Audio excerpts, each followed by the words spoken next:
time once again to slip into your camo, grab your bow, and join us out in the field for another episode of the Up North Journal, presented by PSE Archery. The Up North Journal crew is knocked and ready to rock for another exciting adventure. So let's step outside and hit the trail. This episode of the Up North Journal podcast is brought to you by PSE Archery, Deer Camp Coffee, Buck Baits, JPO Game Calls, The Island Armory, Hacker Max, Sunrise Archery, and C3 Better the Hunt Technology. Welcome back to another episode of the Up North Journal, everybody. Host Mike Adams sitting in the cabin tonight with none other than Dan DeFall. That's right. We're sitting here in a nice, dry cabin. It's a little rainy out, obviously, this week being 75 yesterday. A little bit of change of weather today. Yeah, just a little bit. I'm ready for fall. You know, that we had a cold front come through last Friday. It looked like a few people went out hunting and did pretty good, I saw on Facebook. I'm going to try to get out this week. Right, that's exactly. If not, it'll be a couple weeks for me, but I know Adam Wynn's been out. I think Mark Coleman's been out, so it's all good. We're getting there. We're getting into that prime time, folks. We're getting towards Halloween. Well, I'll tell you what. Let's talk about some of our sponsors here, and let's save some people some money. Absolutely. I tell you what, folks. With Buck Baits, you can't go wrong. It's that time of year. Why don't you go over to their website at buckbaits.com and use our promo code UNJ20. You'll get 20% off your order. Check out the website. It is constantly changing every day. I tell you, Mark Coleman's a fanatic Easy Cut user, and we've seen him and how he used it down on the farm. And if you want 15% off your order, use the promo code UNJ15OFF and easycutproducts.com, and you'll get 15% over there. I think he cut down half the Indiana Hoosier State Forest with his Easy Cuts. I know that guy. Sometimes it's like, dude, you gotta stop. Man. Packer Max. I tell you what, no better time than to start thinking. You finished up your fall plots. You're going to go out and do some hunting with it. Start thinking about next spring. Get over to packermax.com. You get $25 off your order if you use the promo code UNJ25 over there.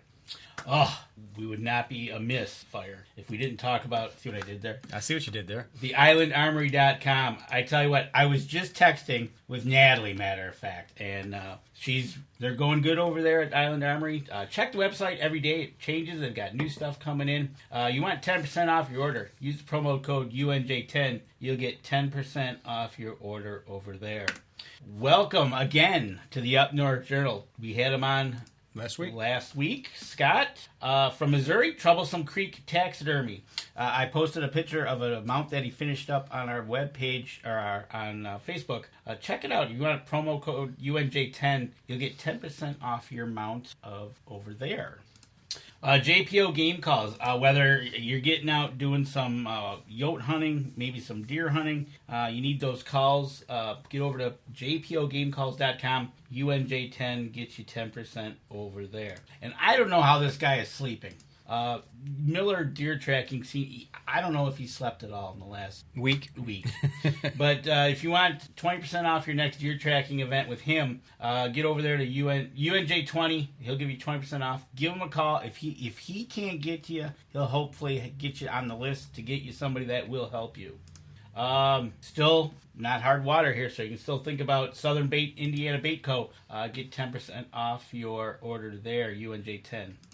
Last but not least, ladies and gentlemen, Mike Adams is drinking pumpkin spice tonight. No, I'm drinking Blaze Orange. A.K.A.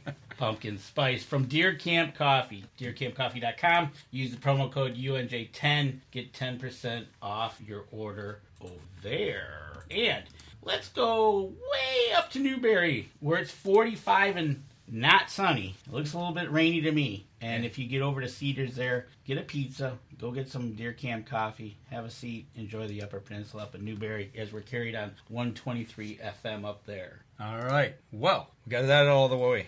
I tell you. That's a mouthful. It is a mouthful. And, the mount we got right here, this is from Troublesome Creek.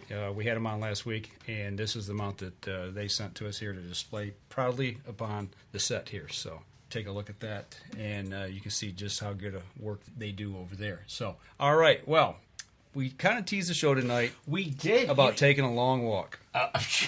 Yeah, it's not one of those long walks. You just kind of walk out the door and keep on going. No, I don't think so. But, I think she's got a new pair of shoes on, but we want to welcome Haley Andrus to the show tonight. Haley, how you doing all the way from Grand Rapids? I'm fantastic. I'm excited to be here. Well, thanks for joining us tonight. We got some fun stuff to talk about.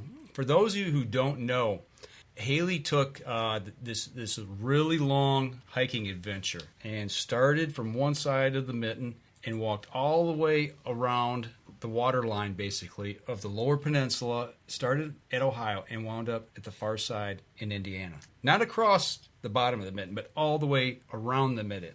All the way up, around the thumb, all the way up Walk the shoreline. Yep, all the way up to the Mackinac Straits and all the way back down. I tell you what, that's pretty cool. And how long did it take you? So it took 67 walking days, technically. So I started May 15th, and my end date was the end of the day on August 5th. So there was a couple breaks in there. I went home for some long weekends. But yeah, total 67 days of boots on the ground, literally. All right, 67 days of walking around Michigan. All right, you got to give us a little information as to how did you prepare, or how did you come up with this idea to even want to do this? Sure. Yeah. So I knew that I wanted to do a long trail at some point. So a lot of people might have heard of the Pacific Crest Trail, the Appalachian Trail. So these are all national scenic trails that extend for miles and miles and miles around parts of our country. So I knew I wanted to do something like that someday. But I came up with this idea in November of 2020. My mom and I were at a park on the west side of the state, just walking along the beach on part of one of the trails there, just kind of joking back and forth, like, oh, this is so nice. I could walk on the beach forever. So kind of joking back and forth. We're like, I wonder if anybody's ever done that. Did a little bit of Google research when I got home and figured out that nobody had actually walked the whole thing all in one go. So I did some research, a couple weeks worth of research, honestly, and decided to give it a try. Well, now a little bit of background. You just didn't take this up and go, I want to do this. You've obviously got some experience in the outdoors, whether it be hiking, cross-country skiing, snowshoeing, whatever. You've had to have done something because you got to be athletic for this. So what's your background? Sure. Yeah. So we grew up pretty outdoorsy. I grew up here in West Michigan, and my parents took us outside hiking, camping, biking, all throughout the years growing up. And then after I graduated college, I actually moved out west to Jackson Hole, Wyoming. So that's really where my love for the outdoors really was cemented. So I spent a ton of time hiking, lots of camping out there, in the Tetons with my backyard. So honestly, you can't get any better than that. And then in the winters, a bunch of, like you mentioned, cross-country skiing, snowshoeing. So I've always been a relatively active individual. So did you do any track running or anything like that in high school? I did. I was actually a cheerleader for 3 years, and then I ran track for one season in middle school. But I have been into like recreational running here and there over the years. So so there's a good foundation. There's definitely a foundation. Now, when you thought about doing this, and was there some kind of training? You said You said you started in the previous year thinking about it, but you didn't wait until May, right? And was there any training in between that you're like, okay, I'm going to need to do this? Yeah, that's a good question. So there was a little bit. When I first came up with the idea and was looking at the feasibility of it, I knew that I wanted to have some sort of additional backpacking experience underneath my belt. So as we were just talking about my background, before this trip, I had spent no more than 2 nights consecutively on a backpacking trip. I hadn't even done like a 7-day backpacking trip in my entire life. So I knew that I wanted to do a little bit more sleeping in the outdoors before I left for this. And then obviously I had to get my feet, my legs, my back, etc. ready. So I started right around like January or so of this past year. And I would make sure that I was walking, 2 or 3 miles a day, at least 4 or 5 times a week, then kind of bumped that up week after week after week. So right before I left, I was walking anywhere from 6 to 10 miles a day, at least 6 days a week. And starting in April, I started adding more and more weight to my pack. So at first I was walking no weight on my back, and then I would add, a couple books, add some gear to my backpack. So eventually I was walking those miles per week with about 15 pounds on my back. Okay, so then as you started to do that, did you start making a list of what you were going to take on your journey? Yeah, I'm super detail oriented. So I had this list of stuff going, honestly, like as soon as I came up with this idea, because outdoor gear is expensive, as you guys know. So I wanted to have an idea, like budget wise, how much I was going to have to spend on some of this stuff. And then, yes, trying to get an idea of how I could cut that weight, or, me being who I am, I wanted like some luxury items, like what I could afford weight wise to put on my back. So I had a list going pretty early on. All right, cool. Now, one of the questions that we got in the chat room is did you do this all solo, or did you have a team with you? Yeah, so I was solo like 98% of the time. I had such a great support system back at home, out in Wyoming. I had so many people who were kind of cheering me on from the sidelines. But physically, I was mostly solo. And then my boyfriend joined me for a little bit. My mom actually joined me for 4 or 5 days. So I had some company here and there. And Nancy's feeling gym shamed. Okay, good. She didn't go to the she didn't go to the gym tonight, so now right. And so you're starting to build up your stamina, getting in. You're doing this. You started in January, so you're doing it through the cold months in Michigan, and you ended up doing it 67 days, so that's from May, and that you did it during the summer. Mm-hmm. So with that being said, now did you keep a journal at all? I did, yes. Each day I would kind of note down what I saw, how I was feeling that day, anything that passed through my mind. That's a lot of time to spend with, the only company as your brain. So had a lot of thoughts throughout the whole thing. So yeah, I did keep a journal. I would post on Instagram, Facebook, stuff like that every couple of days as well to kind of update folks on what I was doing. Okay, that brings to mind a question I just thought of. So, okay, you're out there walking, you got 67 days on the ground. I know when I'm sitting in a tree stand and hunting, or if I'm sitting on the ice fishing, and I'm by myself, it stuff starts to go through your head, and you can actually kind of go a little stir crazy at times if you sit there too long. What did you do to keep focused and keep your mind on the task at hand? Were you listening to music, or were you just taking in the sight, stopping, taking photographs? There had to be something you had to do to help pass the time other than just step after step after step. Definitely. Yeah. I tried to spend the first half of the day kind of just with my thoughts, doing like walking meditations, or, just ruminating, or just letting my mind wander. Hiking for me is such a flow state activity that I can kind of get out of my head and just not think about anything. But yeah, starting at about like lunchtime is when your feet start to hurt. You've got your first miles underneath you. So that's when like audiobooks, podcasts, calling friends, listening to music, that would get me through, especially the last like 5 to 7 miles to camp. So did you have a specific number each day you were walking of miles? Yeah, actually, the first thing that I did when I was researching the feasibility of this is I listed out all of the campgrounds or potential lodging opportunities to see how many miles apart they were. So I actually I had the entire route planned out before I even took the first step. So yes, at first I started with an average of like 8 to 10 miles a day. And then as I was a couple weeks in, my daily average was around 15-ish or so, bumped it up to 18. And then the last 2-ish weeks or so, I was doing on average almost 20 miles a day. So yes, I did have an exact route planned out. I knew where I was going to be staying every single night. Well, that being said, that's something I just didn't even think about. There's state parks all over the state of Michigan, state campgrounds and private campgrounds and things of that nature. But there might be bigger distances between one or the other. I mean, we think about just getting in our car or our truck, hooking up the camper and going. I couldn't imagine. So you'd have to have that planned out. Right. So with that, with your destination from point A to point B for that day, on average, how many hours did it take you?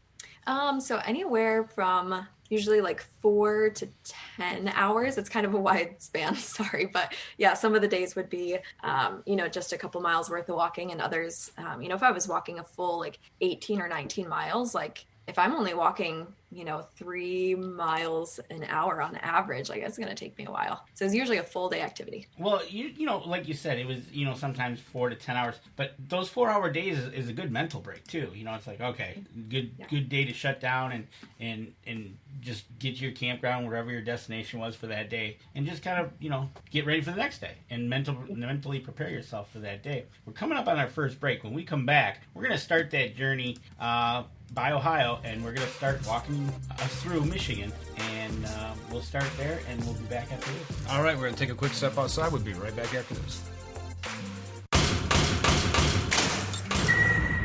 PSE Archery has reinvented the way you buy bows. From now on, you can make the most educated decision possible by basing your boat choice specifically on your shooting needs and goals. All you need to do is ask yourself, what kind of shooter am I? What do I want to achieve? PSE will help find the right category for you. So, what kind of shooter are you? Find out at psearchery.com.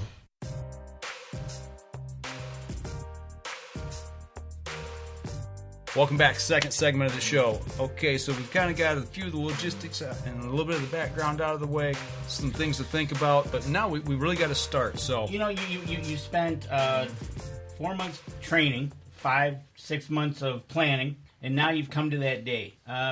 Big send off. You drop the car off and say, "I'll pick you up in 67 days in a while," or pick you up in Indiana, right? How did that? Did was there bands playing, red carpet? How did it all start?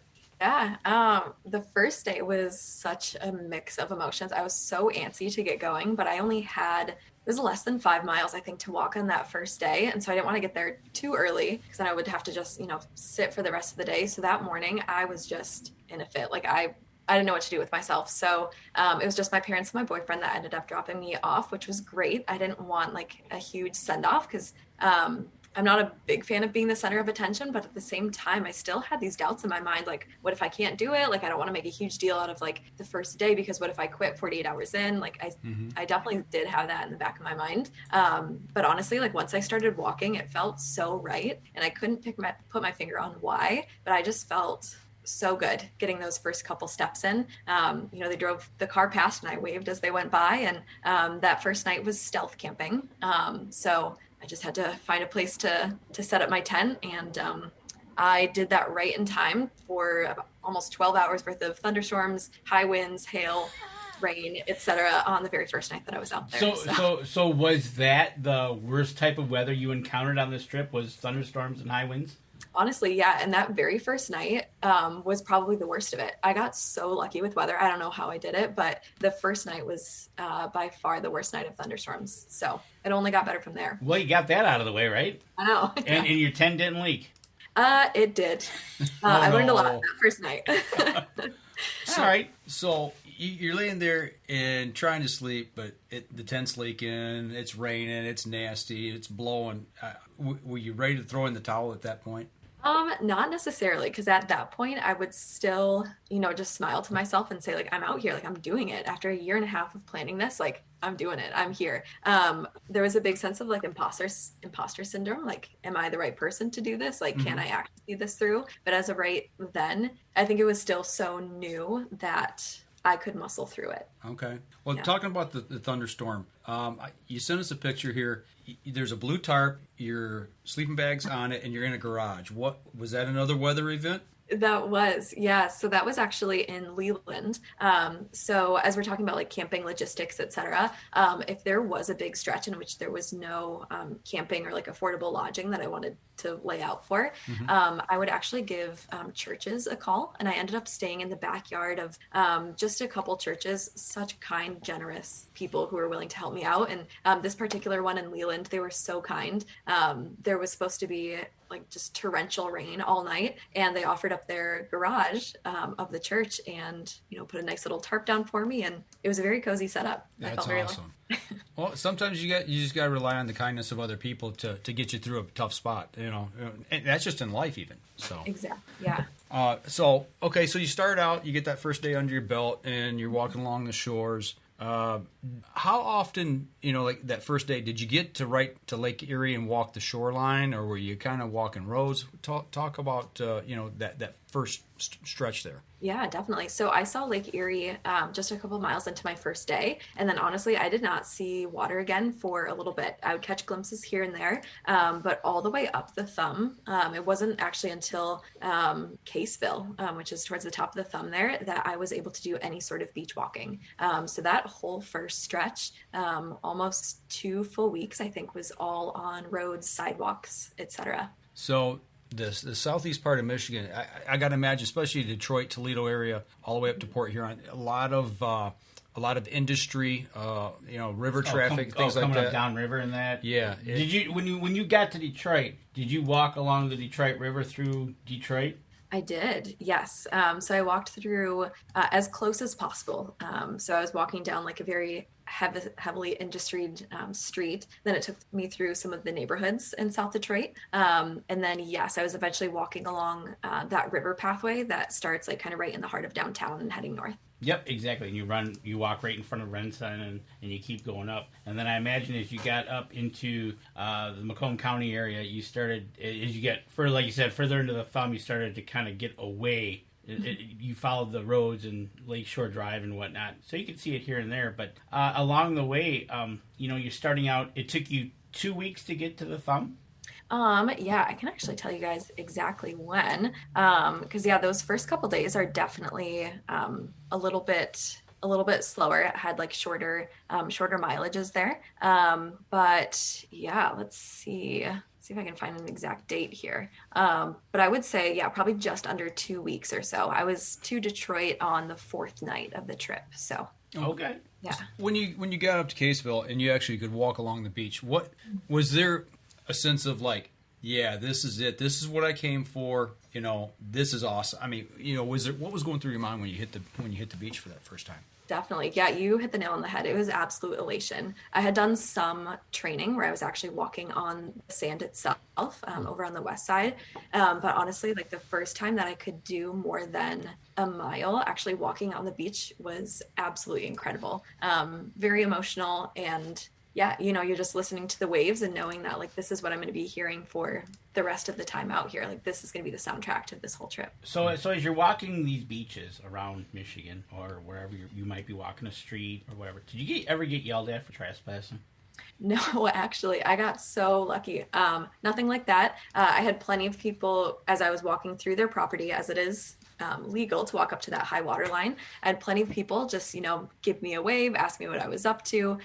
Never anybody angry that I was walking through their property, which was great. So the first time somebody said, hey, what are you up to? And you said, I'm walking around the Lower Peninsula, around the water line. What was the reaction? Most everybody was just dumbfounded. Like, I'm sorry, you're doing what?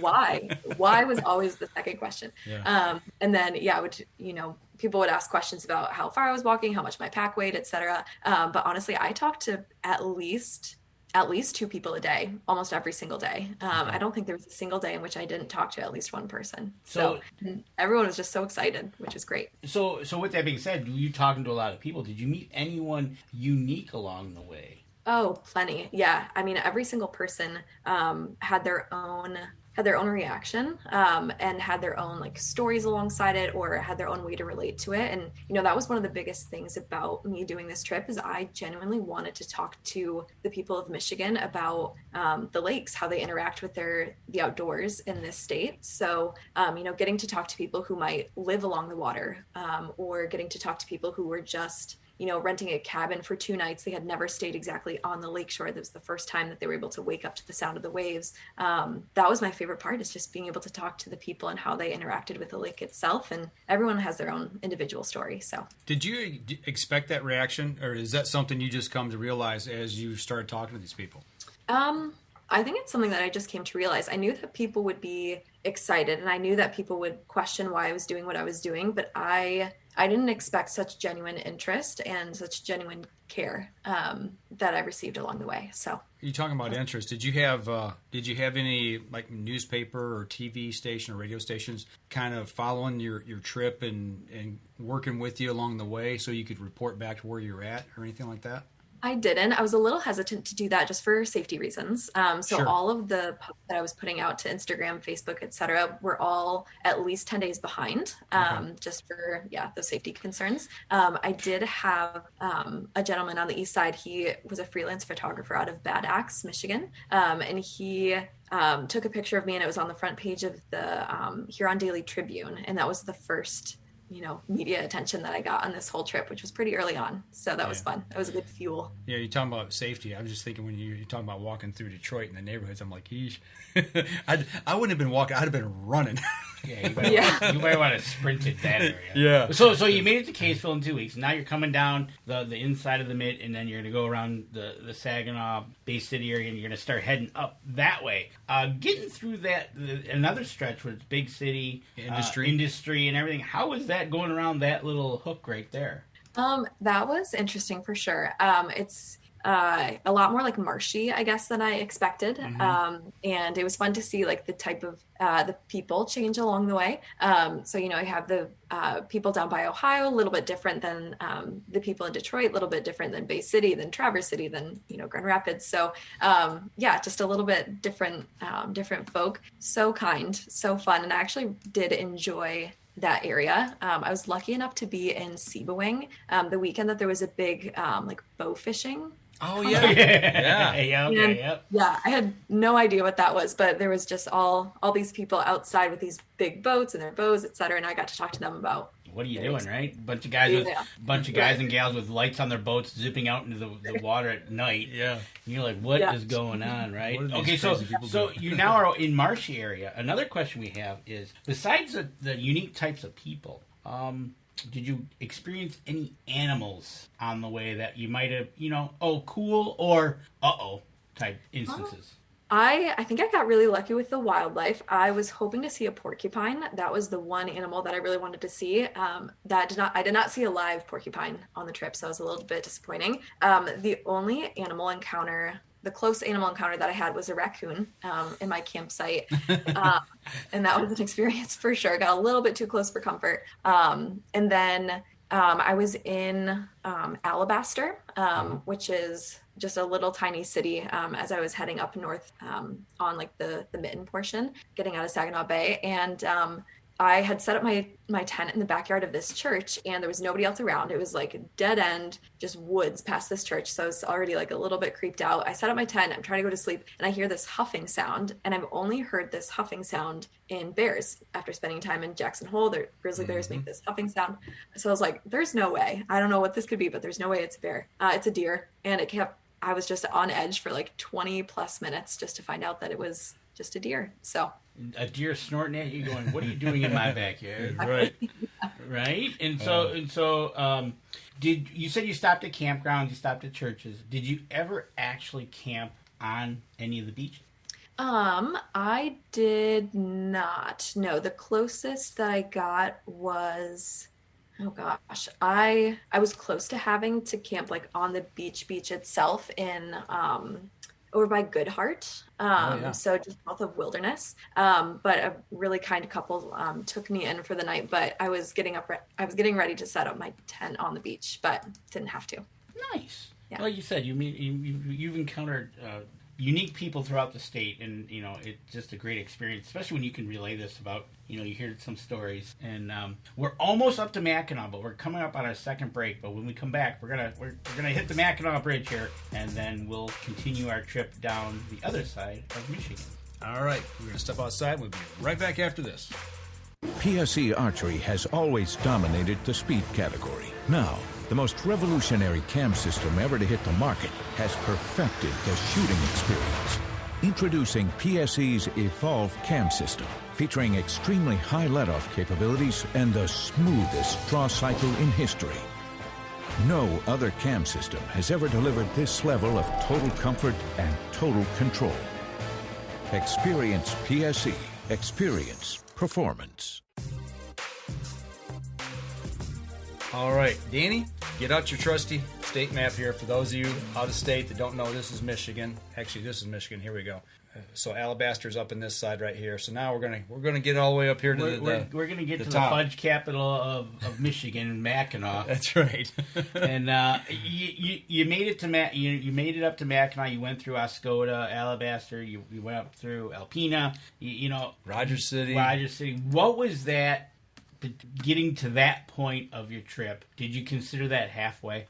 I did. Yeah, mileage-wise, that was about-ish halfway. But yeah, I definitely considered that the true halfway point, the true landmark. What was the feeling like? I mean, because everybody that goes to Mackinac, they go for different reasons, but the one thing that, I was just up there kayaking 2 weekends ago on Lake Huron, up on St. Ignace side.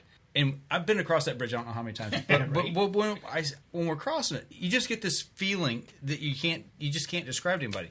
When you saw the bridge, what was stirring inside of you? That was such an emotional day. I had seen a quick glimpse of the bridge from my campsite the night before, so I could see it in the distance. And seeing that the night before I was going to reach it, it just got me so excited for the next morning. And I was able to spend the night before looking at the bridge in the distance and kind of reflecting on what I had accomplished thus far. And then walking into Mackinac City, it was kind of surreal. There was this sign, I think I posted it on one of my social media outlets, but there was this sign that was actually meant for the parking lot of the ferry. But this sign said, like, keep going, or like, you're almost there, or something like that. Oh, man, that's cool. Really fitting. Yeah. And yeah, like reaching the bridge and standing right by it. It was kind of a foggy, cloudy morning. And right as I was reaching the bridge, the sun came out, the fog lifted. I could see, most of the bridge stretching to the Upper Peninsula, and just so emotional. I knew in the back of my mind that I could do something like this, but, reaching that halfway point, such an incredible landmark. Just that knowledge that, like, I can do hard things. I have done hard things for the past, however many days. Mm-hmm. And, like, I'm here now. I can do the rest of this. Like, that was a true realization to me that, like, I've done this. I can do this. Like, I'm going to finish. I've got this. So did you camp in Mackinac that night? I actually stayed in Wilderness that night. So the bridge was just the halfway point of my day. Have you been back to the bridge since you finished? I have not. No, I'm hoping to sometime in the next couple of weeks, but I have not. Okay. What do you think that might be like? That's going to be really very interesting, I think.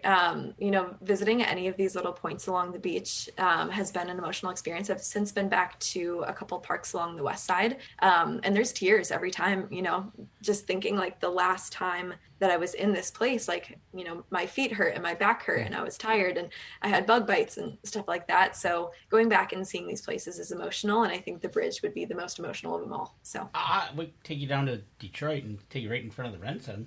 That could be emotional. Yeah. I'm actually going to be there on Friday, so I'm excited to go see that part of it too. There you go.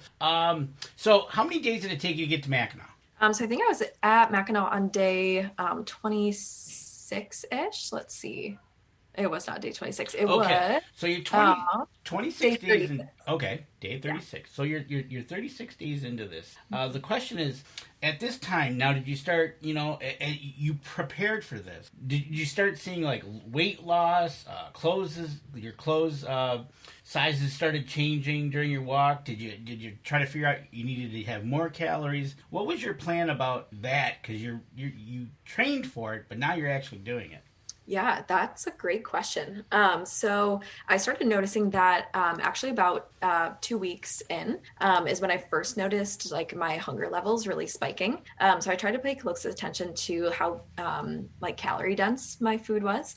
So that was something that I had put a little bit of thought into beforehand, but 14 days in, I'm starving all the time. So it's a matter of adding, like, olive oil to my food, or, eating a Snickers bar or peanut M&Ms or something like that every night. So for a while I was just trying to get as many calories in as possible. And then once I had the calorie piece mastered, then I started to clean up my diet a little bit better. I started eating more, like, cleaner protein bars. I started drinking, like, actual protein shakes, started mixing in greens powder, because I was noticing a pretty rapid weight loss. So I wanted to make sure that I was fueling my body better, so I was building muscle and holding on to some of that. I noticed, like, a definite energy dip about that 2 week in point as well. So just wanting to make sure that I could power through, especially as my mileage was increasing. So okay, so with that being said, Mike has a picture of shoes. Did you notice your shoes breaking down, and how many pairs of shoes did you go through? Yeah, so I went through 2 full pairs of shoes, like completely trashed. So it was about 2.5-ish or so. Is that something you'd planned on? I mean, you knew you were going to wear. I mean, did you plan on wearing? Say, I'm going to wear out a pair of shoes. Didn't expect 2, or maybe you expected more. Yeah, I expected around that number. So I wore, for the majority of the trip, I wore Ultra Lone Peaks. So big fan of those. I've worn them for the past couple of years. They are 0 drops, so I had to put like special insoles in them, especially as I'm walking on roads and I need a little bit more of that cushion. So I knew that I was going to go through at least 2 pairs, and I bought 3 before I started to make sure that I had enough. And obviously, like you said, you'd taken a couple little long weekend breaks along the way. You didn't take 2 pairs of shoes with you. You didn't take all that food with you. You would stop and resupply, or like the long weekends, I imagine you'd resupply things as well, right? Yeah, you're correct. I would do grocery store stops every like 3 to 6 days. And then, yes, coming home on those breaks is when I would switch out shoes or, some of the bigger items that I wasn't able to find at those little beach town grocery stores. We got a picture of the food. You've got a tortilla. It looks like some rice in there. You got a pot there. Jet boil. I'm familiar with a jet boil. A lot of outdoorsmen and women use those. Kayakers, hikers, the whole 9 yards. Is that something that you made most of your food with? Or did you do some restaurant stopping and eating at restaurants as well? I did a little bit of restaurant stuff. It was mostly curing and cooking my own food. But here and there, you just get a hankering for something, and you got to have it. If you're going through one of those big cities like the Bay City or Traverse City or whatever, it was so nice to be able to get, even if it was fast food. I didn't care. I just needed something. So with that said, what was your favorite dining experience? Obviously, with your favorite, what was your worst one as well? Favorite dining experience. With the raccoon? No. Honestly. That's what he was there for. He was there for dinner. Right. I would say that's tough because I have I was just drinking like instant coffee and eating like a package of like Quaker Oats apple cinnamon oatmeal or whatever that I had made. But I was sitting on the beach watching the sunrise and like just feeling so happy and like I was in the right place, etc. So like all things considered, that was probably one of my favorites. But honestly, I was staying with a couple who fed me. It was the one in Good Heart before I had to camp on the beach there. And I ate so much. I don't think I've ever eaten as much in my life as I did that evening. I was putting away like tons of pizza, breadsticks, a bunch of salad, a whole bunch of cookies afterwards. Like that was probably my favorite just because I could put so much away and not have to worry about it. So right, exactly. And that's awesome. It is, it's fun. Oh, which leads us into the other question because you just mentioned it. East side sunrises or west side sunsets, which are better? That's a tough question. I was pleasantly surprised by the east side sunrises. I'm definitely a morning person, but I'm gonna have to go with the west side sunset every time. I was up on Lake Michigan in Manistee camping at their state campground last weekend, and I tell you, you cannot beat a sunset on Lake Michigan. I've seen sunrises on Lake Huron, but I gotta agree with you on that. Yeah, I think that comes down to the type of day you had, and it's almost like the ending of your day. It's like closing the chapter on the day. It just is one of those things. Sunrises are really cool, but sunsets are just like that. Yeah, it's good. Okay, so I got a picture up now. I don't know which side this is on, but there's 3 people in a chair sitting at water's edge. Is that a sunrise or a sunset? So that's a sunset, and that was actually on. That was at Taos. Really? Which I didn't expect, but yeah, the way that everything's all set up, you're at the edge of, you're on Taos Point, and the way that you're watching the sunset is actually like over that bay. So I didn't expect that, but that was actually the first sunset on the lake that I had seen that whole trip. So is that there near the state park in the lighthouse? Yep, exactly. I never would have guessed that. I thought that was a Lake Michigan. I mean, I know exactly what you're talking about because we camped there last year. And matter of fact, that's where I've taken a lot of I took a lot of sunrise pictures. Oh, okay. Right there as well. Right. So you've made it. You're now on the west side. You're heading down. You're going through Leelanau, Traverse City. You're over on that side of Empire. How was going through that area, getting down to mid? Mid-Mitten, yeah, was absolutely incredible. My favorite part of the whole trip was the Lower Peninsula. I didn't expect that, but absolutely stunning. We grew up spending summers in Traverse City, so I was pretty familiar with some of that area there. Got to see some family friends. Stayed with some family as I was heading down south through that area. So it was a little bit of a mental reprieve again. One of the biggest challenges this whole trip was just being alone day after day. So when I could stay with family or friends, that was a nice little mental break. So that made that stretch really enjoyable. I loved that. That's awesome, and it's one of those things is you did it before, but now you're doing it in a different way, and the dynamic has changed. But it's really cool, and now you're on the west side of the state making that trek down. To get to about Ludington was about how many days? Ooh, Ludington, let's see. And Ludington is actually where my mom was able to join me, which was really, really fun. I enjoyed that a lot. Okay, so you knew this ahead of time, obviously, that your mom was going to join you in Ludington. What, to you, mentally, what did that mean? It was a couple things. So first off, having my mom, like somebody who raised me to love the outdoors, she rode her bike from Grand Rapids to meet me in Ludington. So wow. She's, bike touring.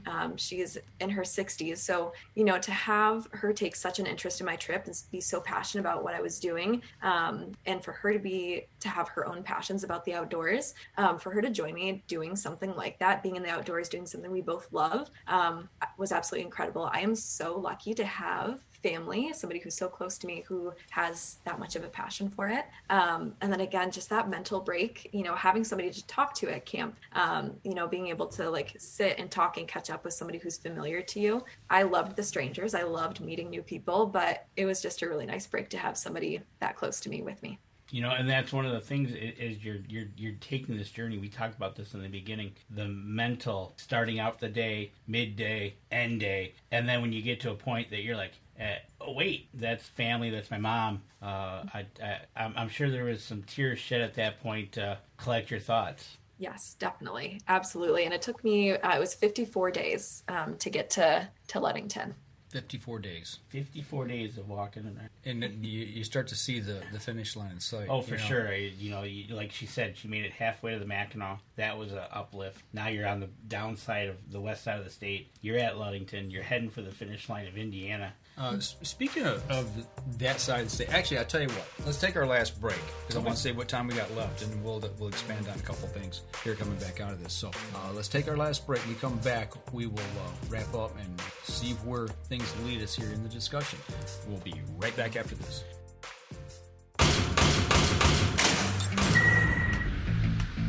Acceleration is part of PSE's DNA. PSE pioneered the speed movement. Now they've developed the vapor category to help you find the most powerful bows on the market to fit you. High speed equates to intense power and building the momentum you need to be successful. Are you a vapor shooter? Find out at psearchery.com.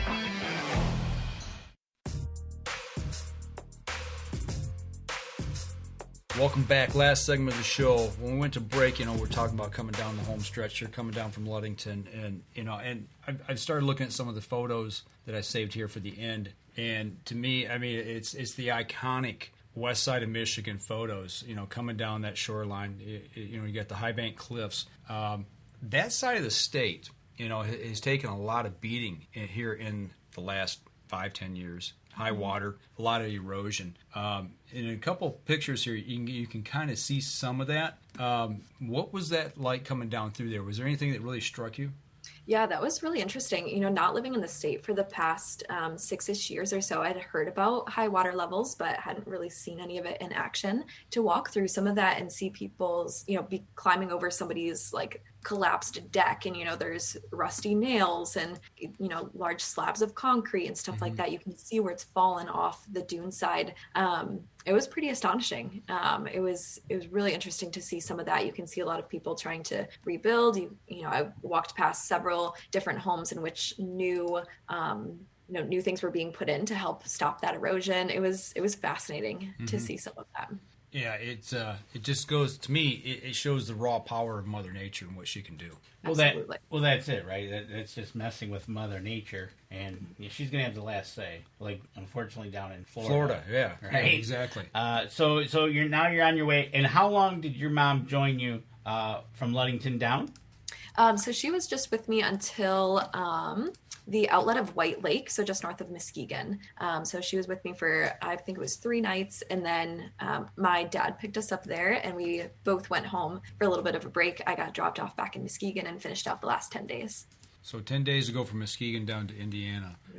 When you went back out, you're basically looking at the finish line. I mean, it's still a long ways, but what's the mindset at that point? What are you really thinking about? What's playing through your head as you're walking those last 10 days? Yeah, I pictured that last 10 days so much, especially during those first few weeks of this trip, and it was nothing like what I expected. I thought that being back by, beaches and towns that I had grew up visiting, I thought that would feel I thought it would feel so good. I thought it would feel familiar. I thought it would feel exciting, walking through Grand Haven, which, I spent so many summers there as a teenager. It was the exact opposite. I had a really hard time. The last 10 days, I was homesick. I was ready to be done. And yeah, it was a little bit tough, like walking through these places that I had spent so much fun time in, and now like I'm miserable. I'm hot. The temperature had been increasing. It was super humid. I was kind of miserable. And the only thing keeping me going was that finish line. And about 4 days into that last stretch, I had, I kind of had to shake myself up a little and say, like, you have 7 more days out here. Enjoy it. You're never going to be in this position ever again. Like, make the most of this. You're so lucky to have had the experience that you've had. You're so lucky to have these last couple days, like make the most out of them. So I was able to change that mindset a little bit. And, the last 4 days were really surreal. The last full day that I spent out there didn't feel like the last full day. So what do you mean by that? Yeah, I don't know. It didn't feel like it was ending the next day. I just felt like I was going to walk another 18 miles, have a good night's sleep, eat some more backpacking food, walk another 20 something miles. I just felt like it was going to go on forever. So when I started that last day, that's when it really hit me that, these are the last couple steps. And where did you end your excursion? So a little town called Michiana is like right on the state line there. So I actually ended on the beach, and then we had to drive like 3 miles to actually get to like the Indiana state line sign. We just had to drive inland. But yeah, right in that little town there. Awesome. And now with that being said, you've now completed your journey. What was your total miles of your total trip around? Yeah, so it ended up being 1,044 miles. There is a 10-mile stretch on the east side that I haven't completed. And then there's about a 7-mile stretch just north of Traverse City that I haven't completed. So those will hopefully be wrapped up by the end of the calendar year. So I can, put a full bow on the Lower Peninsula. If you don't mind me asking, what was the nexus of not being able to complete those 2 little stretches? Yes, the one on the east side, I was getting picked up at the end of the day. I had to go home for a wedding, so it was the absolute furthest that I could walk in one day. It was like at 22 miles, I think. And then getting dropped back off, I was being dropped off just south of Rogers City. And camping-wise and plan-wise, I was actually seeing a friend in Rogers City on a specific day. So couldn't complete that 10 miles. And then Traverse City was very similar. I had a very specific day that I needed to get picked up on. And so those 7 miles I couldn't walk in one day. So it was mainly logistics. Exactly. It wasn't a barrier thing, a reason you couldn't complete it. It was just the logistics of how far you could walk and give the given time. Exactly. Gotcha. Yep. She's detail oriented. It wasn't in the plan. 1,044 miles. Right. Did you stay in any one place longer because you thought it was just great to be there? Yeah, I planned all the nights beforehand. I always had my nights booked out at least 2 weeks in advance. But I reserved an additional night in Wilderness State Park because it's my favorite. So I stayed there 2 nights. Good choice. Great place. There you go. Would you do it again? Would you do it again if you had sponsors? I don't know. Probably not. It was such a special adventure to do, the first time exactly as it was. So I don't know. I kind of want to keep it with exactly what it was. What about Upper Peninsula maybe? Upper Peninsula is TBD. We will see. I've started the plans and it's possible. And now it's just a matter of figuring out when. So it's not a no. It's not a no. TBD. So that was the next question. What's next? So we're going to go with on the assumption, kind of looking at the UP. Would you start from the north side and come to the south side or go vice versa? Yeah, so I would start, I haven't looked at the exact city names, but yeah, I would start right by, I would go along the southern, You'd start southern side first? Correct. Yep. And then head around to the north. Lake Michigan side, go to Superior. You would start by down in the Menominee area and come up and end up all the way over in Ironwood. Yep. There you go. There you go. You better keep us informed of when you're doing this, because you're now getting into what I like and hearing about this. Find out when you're going to do this would be awesome, because that walking Lake Superior, it was got to be amazing. But to do all of it would be just... Did you figure out if it would be the same amount of days? So the mileage-wise is actually going to be relatively similar to what the Lower Peninsula was. And then time-wise, I might be able to do it in a little bit shorter of time. I'll prepare a little bit differently for the Upper Peninsula. I hope to go into it with being able to do a couple more miles right off the bat on average than I did with the Lower Peninsula. So, okay, so you change it up a little bit. So now overall, you've done the Lower Peninsula. You look back at it. The couple of questions that are coming in. Relatively, how much did it cost you in gear, food, and for the entire trip? Sure. So I would say, I haven't looked at like exact numbers, but I would say between 6,000 and 8,000, all considering like the gear purchases I had to make, what I already had, and then between food, lodging, etc.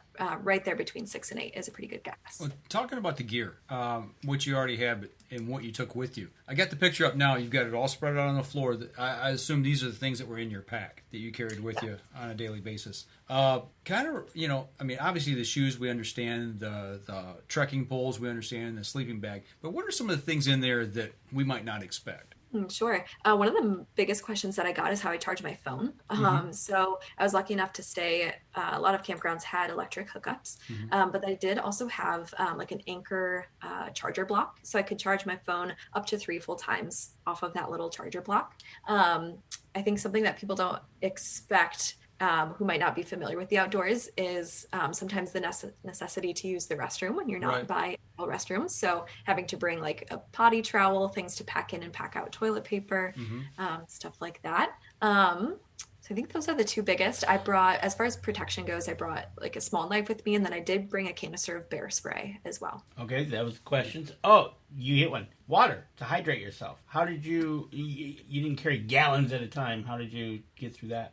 Yeah, so I was usually carrying like just over, depending on where I was, just over 1 liter to 1.5 liters. So I was able to fill up my my water bottles at the campground in the morning, and then I did bring a water filter with me.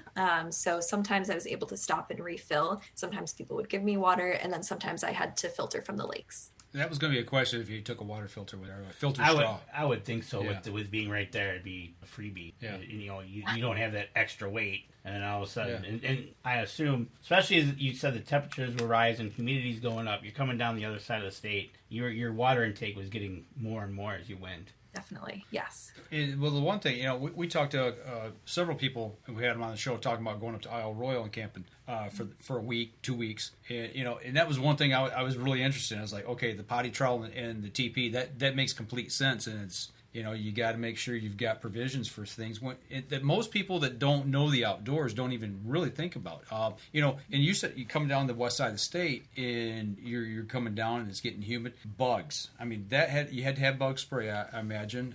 Even something as simple as chapstick. Things that in sunscreen to keep you protected. Yes, definitely. Yeah, all those like little tiny details. And those were the things that I was scrambling, the last 2 or 3 days before I left, just to make sure that I had all those tiny little things, especially that bug spray. You hit the nail on the head. Absolutely. Especially if you were just right at that hour when the Michigan mosquitoes come out and you're by the lake and you're carry you away. Right. But it sounds like you have that all under control. It's just a matter of having it. Mm-hmm, exactly. And something that I didn't realize until probably about a month before I left is permethrin and the ability to spray your clothes or get them treated with permethrin for tick issues. And that was huge. I am so glad that I took advantage of that. Definitely saw some ticks, never had any issues. And I think a lot of that was thanks to spraying all of my clothes and a couple of key pieces of gear with that permethrin. So. Absolutely. That is literally a lifesaver, not going to lie. Yeah. I mean, as on the hunting side for us, we use it whether we're spring turkey or October. You gotta don't need that happening and getting into that problem. Is there anything that you needed that you didn't take with you that you wish you'd have had, now that you look back? Or that you picked up after the fact? Not too much. I did not prepare adequately enough for May and early June as I was heading north. So my parents and my boyfriend actually met me when I was in that Detroit area. They stayed with me for a couple nights, helped to kind of shuttle me around. And my mom brought me a hat, an extra pair of socks, and like a puffy down jacket. If I didn't have that puffy jacket, I don't know what I would have done. And she just decided to bring that like on a whim. And I'm lucky that she did. But otherwise, I was pretty prepared. Okay, so that leads me to another question. Obviously, Mom saved the day again. So, Mom and Dad, were they ever worried for your safety? And if so, like, what was their voicing their concerns of, are you out of your mind or what's going on? Yeah, definitely some hesitation. My mom has been the biggest cheerleader for this project since the beginning. So she was always like really gung-ho, as long as she had my location shared on my iPhone. So she could always see my location. So could my dad. He was a little bit more hesitant, I think. But as we talked more about the trip, the realities, and the fact that almost every question he asked me, I already had an answer for. I had already thought through those details. I think that really put him at ease. So yeah, the ability to see that location, the knowledge that honestly, like, I had spent the past 6 years, a 26-hour drive away. And now even at the furthest point, I was only, 3-hour drive from where they were. They could get to me in no time. I think that helped. And then the biggest concern, I think, at first was that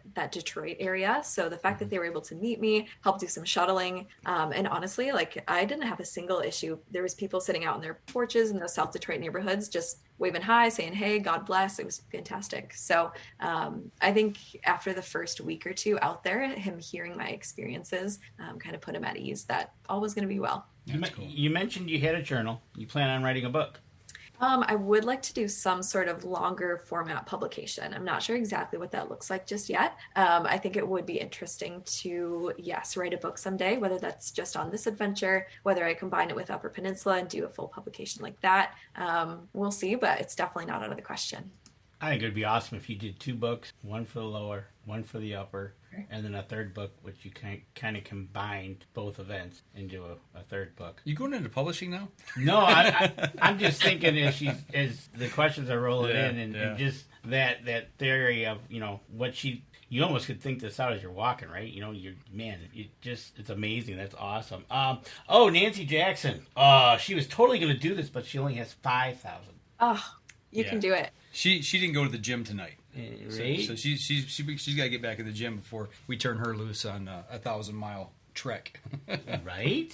But I'm excited to hear about this Upper Peninsula coming up, and man, congratulations on doing this. This was just phenomenal to plan this out, take care of it, do it, and see the entire state. And that's kind of funny. She said when she was out in Jackson Hole, Wyoming, and we didn't even get there, 26-hour ride. Yeah. But anywhere in Michigan, she was like 3 hours away. Yeah, you can go snatch your kids and save them. I mean, that was the big thing for college for us when some of the kids went away to school. I was like, they're only 2.5 hours away. I can go snatch them, and get them home if something happens. But absolutely, my daughter started off at Central Michigan, ended up in Chicago, and it's one of those things. But I hope to hear more.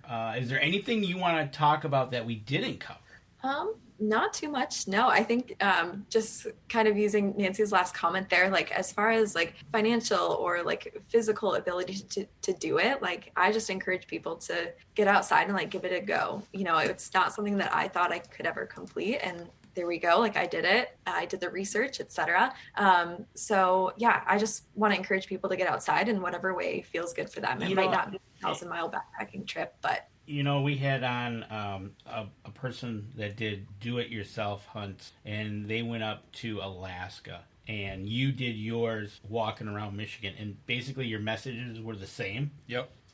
Do your homework and just do it. Just do it, because, life's too short. Everybody's got a bucket list of things they want to do. But you never know when you're going to get that call, and it's your last day. I mean, you can plan everything out, and you might not ever get, if you keep putting it off and putting it off, I guess is what I'm trying to say. But, after you sit back and you look at this now, so that was, you finished first week of August, so now we're September, first week. So it's 2 months out, you finished. Looking back, how did this change you? What's the big takeaway for you? Yeah, is mostly confidence. Looking back, and I think the Mackinac Bridge, as I was saying, was really solidified in my mind that I could do hard things and I was going to finish it. That's compounded at the end of all of this. It's really easy for me to look back on the 3 months and look at it as just like, I did this, it was 1,044 miles, like neato, put a bow on it and put it off to the side. But when I have conversations like this, when I, talk to people in my everyday life, or when I even just look back at some of the journal entries and I'm reminded of the minutia of every single one of those 67 days and the 18 months prior to that where I was planning this thing, and the courage that it took to quit my job, to move back home, the courage it took to take that first step. I think it's just the confidence that like I can do these difficult things. I can do what I set my mind to do. And whether that's an outdoor endeavor, whether that's, a hard conversation that I have to have in my life, or whether that's taking a new job, whatever it is, like I have the capacity to do it.